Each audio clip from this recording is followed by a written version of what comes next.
Alright, the land of the free and the home of the brave. The word free gets people pretty excited because there's like, you think of it as in business, there's just nothing that you have to pay to get an item that somebody's offering. If they say it's free, you just take it as free for you to take with you. Whereas free can also mean in other things, like with a legal aspect, being free in the country means that you should be able to move about and act freely as you please. Okay, pursuit of happiness. All right, being free to pursue your happiness. All right, that's not really so much the case these days, based on my own personal experience. All right, that's a common question is, am I free to go? You should just ask, am I free? All right, am I free to go? What if you want to stay?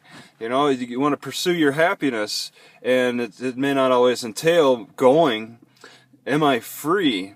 Well, you're going to hear a lot from the cops that you're not, especially if you don't identify who you are. All right, so there are stipulations to being free. All right, you know, some seem reasonable. If you murdered somebody and you weren't, and we were not in a time of war, then people will question the motives for that murder. Could more happen? You don't want to let that person be roaming about for freely, because more like innocent lives in a non-wartime environment could happen. But to be free, it has changed over the years. All right, it's stipulated by whether you identify yourself with cops or not, and they base their questioning on the most mundane things. They could just say the sky is blue, let's see some ID. It doesn't matter. They're forgiven for that, thanks to this year with Utah versus Strace, with that SCOTUS ruling. So they could just say, oh, your shoe's untied, let's see some ID. You know, it doesn't matter. They don't even need to put an effort into being creative with reason to detain you, to limit your freedom, and demand ID. Okay, they could just do whatever. They could say whatever, and they're forgiven for it. If they find drugs, it's a bonus. If they don't, oh well, they're still forgiven. The Supreme Court prevents them from getting sued, and it seems like Streece is an effort to prevent cops from getting sued so much now.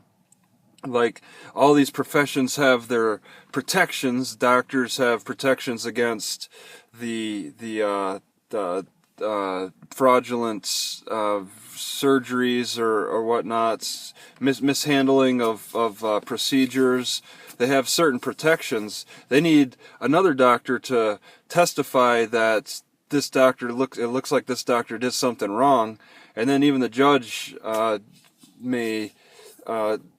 will have something in the back of his mind that, you know, this doctor is a professional, and that we got to give him the benefit of the doubt with all his training and experience. He's making the best call he can.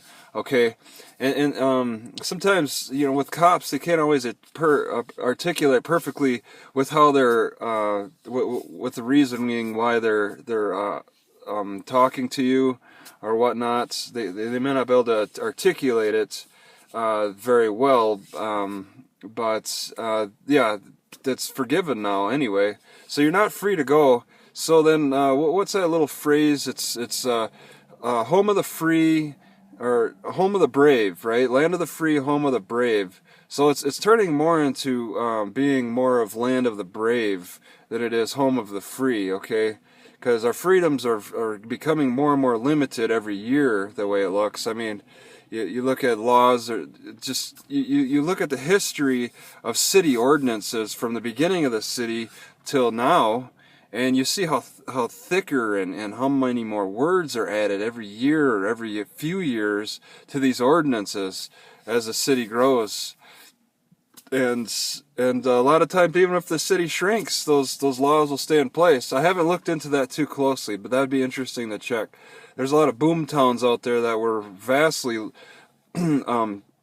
populated, like Idaho City, Idaho, with its 8,000 people, and now it has 500.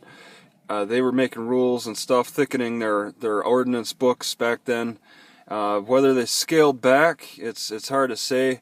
It seems like the cities have a tendency not to scale back.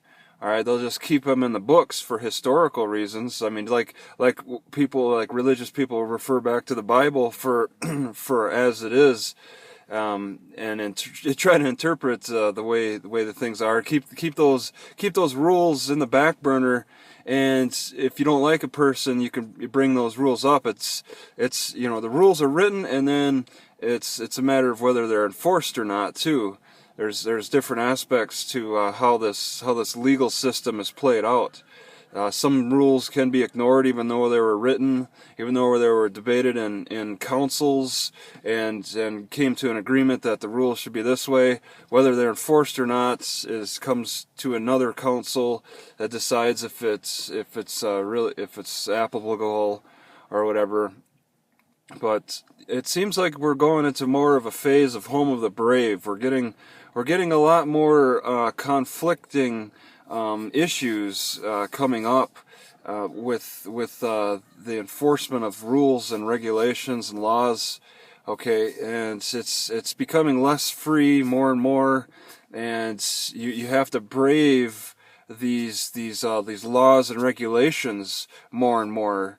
And I mean, more people are in jail these days, in prisons and stuff, because they're breaking the laws. Whereas, say, 100 years ago, a particular law that people are breaking laws today that weren't in place 100 years ago.